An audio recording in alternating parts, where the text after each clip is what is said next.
اشرح لي صدري ويسر لي أمري واحلل عقدة من لساني يفقهوا قولي.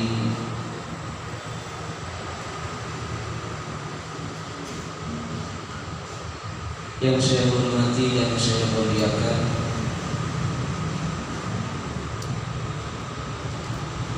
para asatidz, para sesepuh,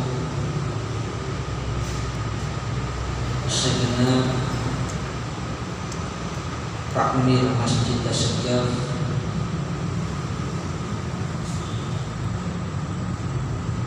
hadirin yang dirahmati Allah Subhanahu wa taala. Alhamdulillah,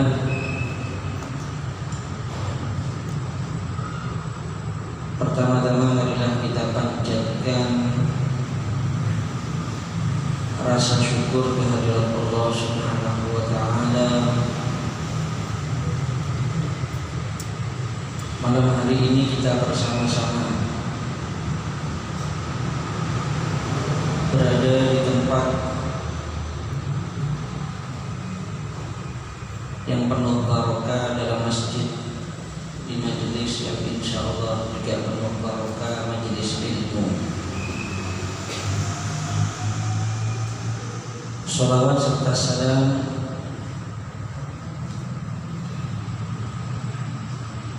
tak lupa marilah kita haturkan,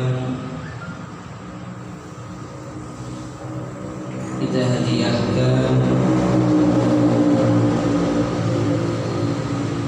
kepada junjungan kita, teladan kita, Nabi besar Muhammad sallallahu alaihi wasallam. Hadirin yang saya hormati dan saya muliakan,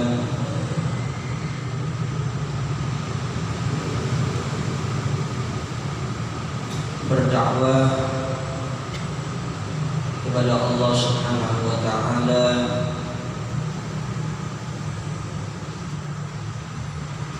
bukan hanya dengan kata-kata,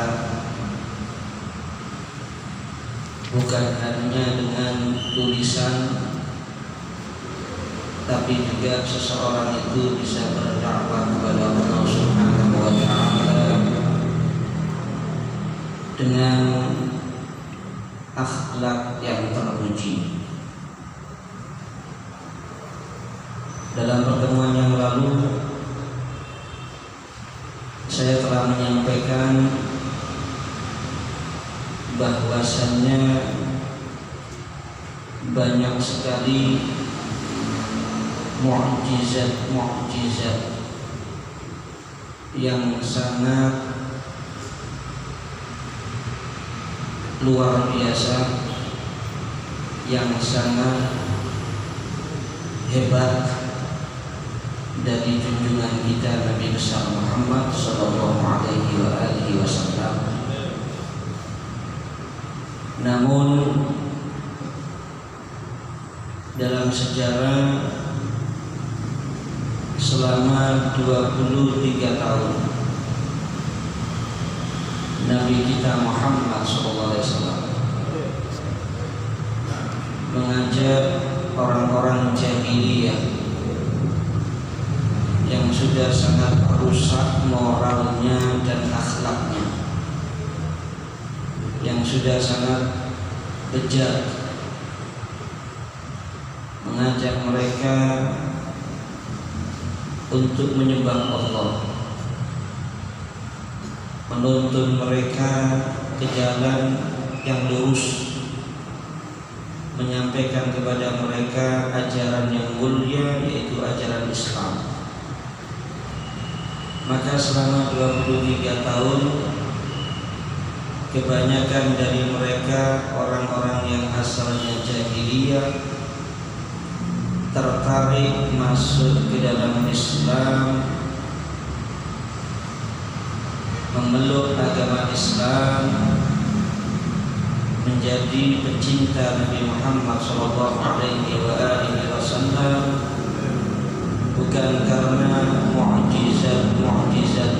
beliau yang hebat, tapi kebanyakan mereka masuk ke dalam Islam karena tertarik dengan akhlaknya Rasulullah SAW yang luhur dan mulia.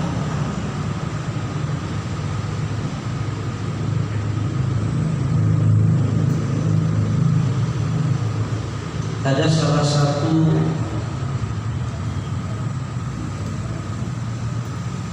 tokoh di kaumnya,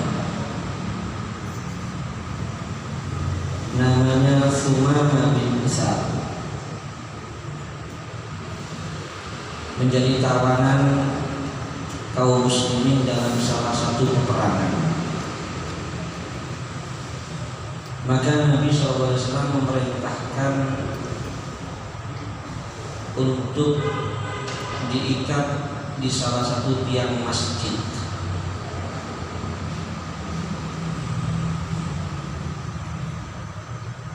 Di Madinah. Dan selama 3 hari tersebut Sumamah bin Utsal ini diperlakukan dengan baik.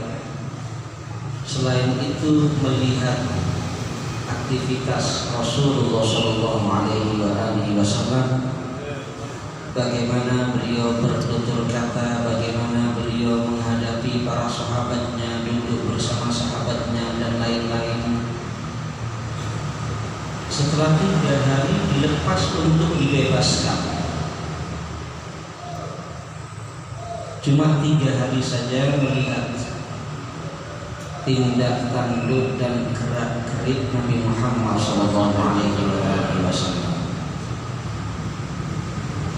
Maka ketika dibebaskan dan diperintahkan oleh Nabi untuk pulang lagi ke daerahnya, Sumamah bin Utsal ini tidak langsung lari untuk kembali ke kaumnya karena dibebaskan, tapi bersimpuh di hadapan Nabi Muhammad SAW dan mengucapkan 2 kalimat syahadat.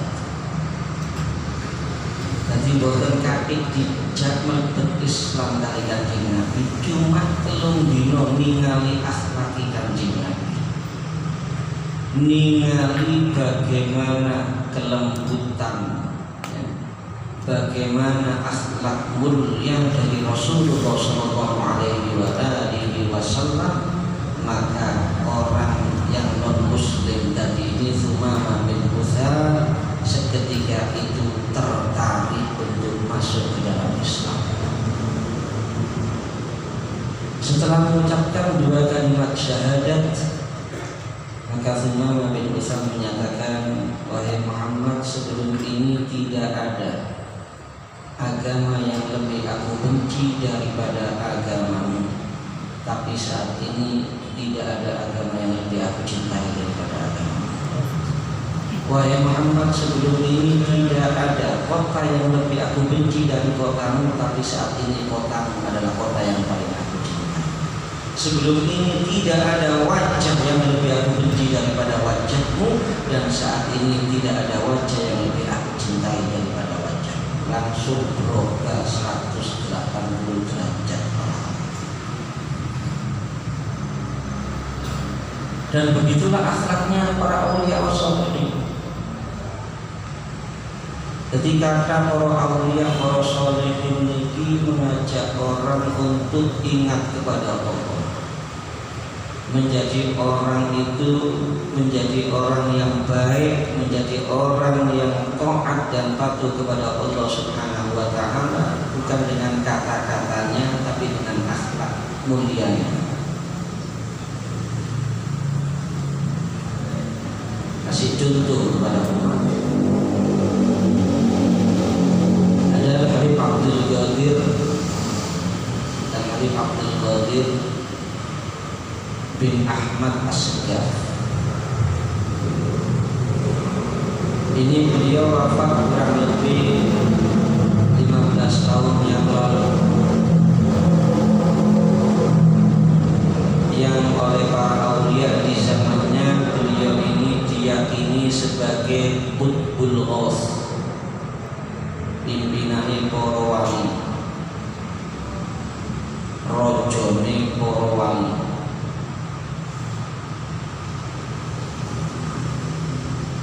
bagaimana akhlak mulianya beliau. Pernah pada satu saat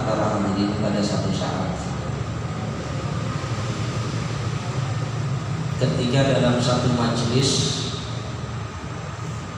ada seseorang yang lagi muhadharah, mungkin tiang alim yang di muhadharah. Beliau datang terlambat karena banyak orang-orang yang kenal dengan beliau, sebab beliau ini masyhur, banyak dikenal orang, banyak yang mengidolakan beliau, mencintai beliau. Ketika beliau datang, bangun semua untuk menyambut kedatangan beliau. Maka mungkin orang yang lagi muhadharah tadi, wallahu a'lam, terasa tersinggung atau apa, emosi, keluar kata-kata tidak baik, mencemooh Al-Habib Abdul Qadir bin Ahmad tadi. Jadi diiloko macam-macam, tengah pilihan.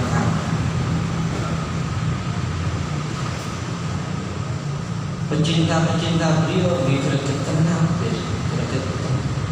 untuk gak ada Pasuruan langsung mencolok jamaah pengajiannya datang mungkin.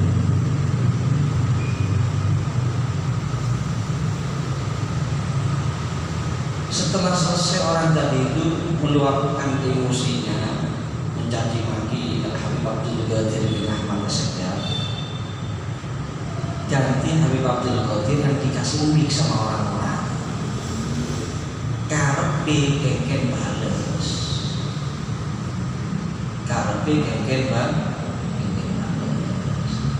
tapi beliau ini salah satu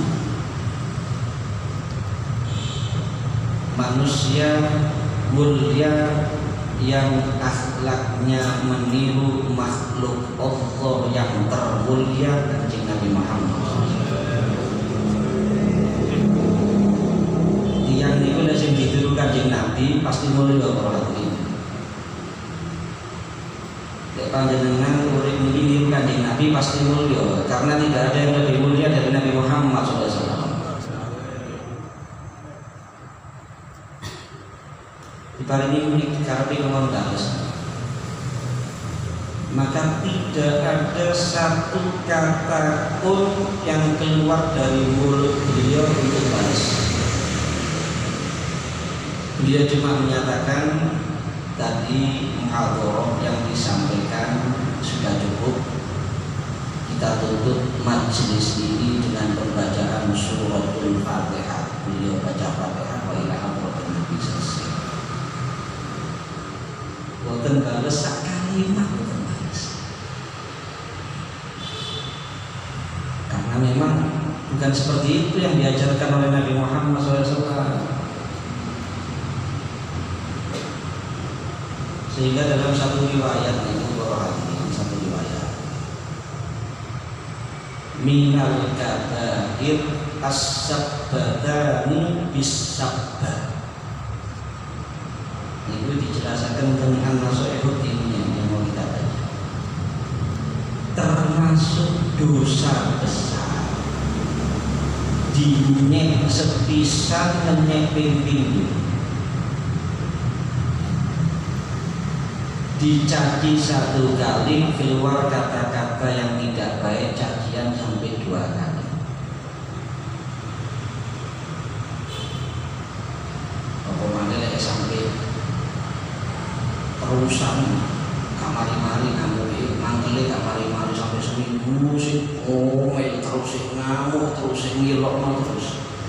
Gara-gara koncone utawa tanggane ngenyek sepisan.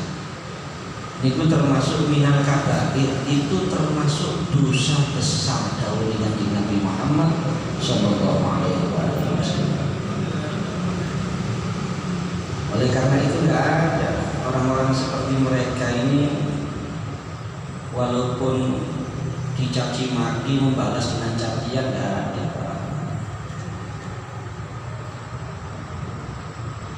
Mereka itu baik idza khatabahul jahiluna qalu salama. Tidak dihiraukan. Kalau ada orang-orang yang menjahili mereka tidak dihiraukan, tidak diladeni. Ini akhlak Kanjeng Nabi lak koyo ngoten. Kula panjenengan maca teng tiba apa Kanjeng Nabi. In udhiya ya'fu wa la yu'aqib wa in khusima yasmut wa la yujawib. Ini Kanjeng Nabi. Kalau diganggu memaafkan dan tidak dendam.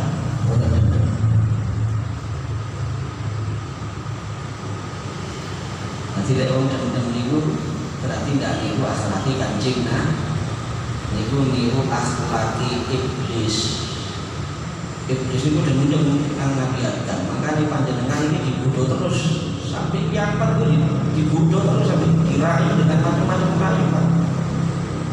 Tipu daya dengan macam-macam tipu daya. Kalau dendam Nabi Adam anak putu ini dipengaruhi terus kali iblis, jangan ngancani iblis ten neraka.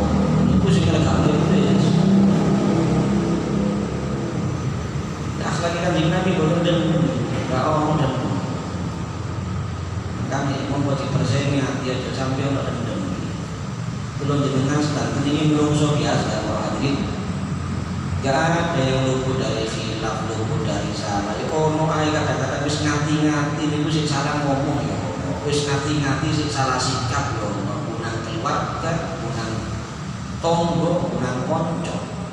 Maka ngomong kurang lebih paling enak dan kurang lebih aja dendam. Wong dendam niku masyaallah. Ngarang mati dhewe. Kan merongkol terus ya dendam iki. Greget-greget terus. Pegel terus, masih itu orang tidak bisa tenang. Turu gak bisa turu, gini-gini sedikit dulu. Kadang-kadang sampai sumpah-sumpah. Tapi sampai dendam ambil gue ambil sumpah-sumpah, butuh-butuhan tak ada sepuluh. Sampai linggis kambang, tak kati kena ngomai. La haula wala quwwata illa billah. Ini ku nuruti emosi, nuruti nafsu. Tapi orang-orang seperti dia ini tidak. Lu sangat ini kejadian itu, sangat ini kejadian. Selang beberapa bulan sudah terlihat orang yang mencaci beliau tadi sudah bersimpuh di hadapan beliau dan mencium tangan beliau. Jadi pun berubah. Sing asali boten seneng, boten cinta. Jadi pecinta beratnya Habib Abdul Qadir bin Ahmad As-Segaf. Tidak ada dikai nasihat ini. Dari mana itu? Dari lihat peranginya, lihat akhlaknya. Makanya wong bapak hadirin dipahami, dakwah itu sekali lagi tidak harus di masjid, tidak harus di musola, tidak harus dari mikrofon. Dakwah itu bukan harus dari tulisan, perangkai kata-kata lewat WhatsApp. Kalau sekarang tidak, panjenengan duduno akhlak sing mulya niku dakwah. Mulai dari rumah kita masing-masing. Mari ini contoh sing saya berakhlak mulia dengan keluarga. Tunjukkan akhlaknya Nabi Muhammad SAW di tengah rumah kita masing-masing. Hiasi rumah kita dengan akhlak mulianya Nabi Muhammad SAW. Kita sebagai contoh bagi anak-anak kita, sehingga istri dan anak-anak kita berakhlak mulia mengikuti Nabi Muhammad SAW.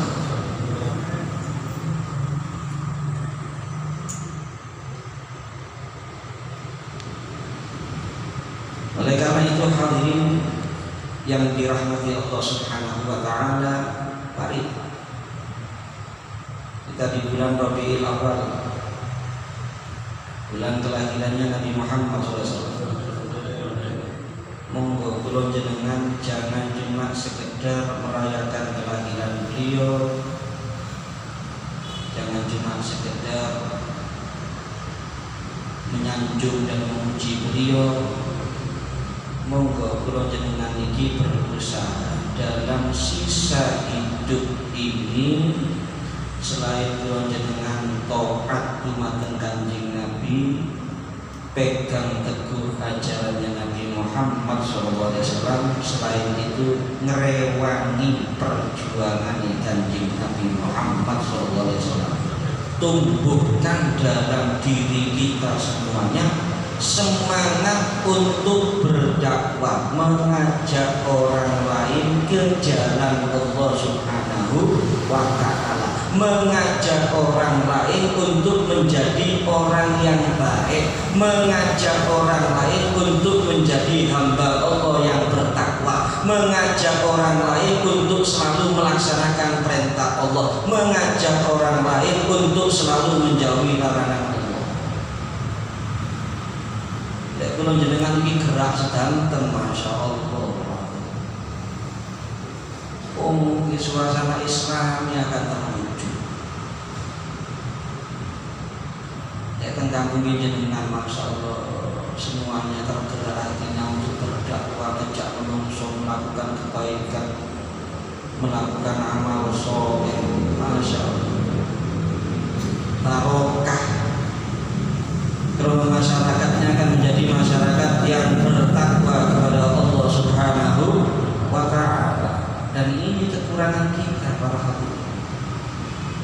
Zaman sak mangken iki lek enten tiyang nglampahi boten sae, duduk di lingmo dirasani. Itu fakta ya. Teng kampung, teng dusun, baik di perkotaan atau di pedesaan, lek ono mau nglakoni sing boten sae, gak ono sing teko ngiling mau nasihati, berusaha untuk menyelamatkan orang tersebut, berusaha agar orang ini berhenti dari maksiatnya, berhenti dari perbuatan dosanya. Jarang kita temukan sekarang ini seperti itu.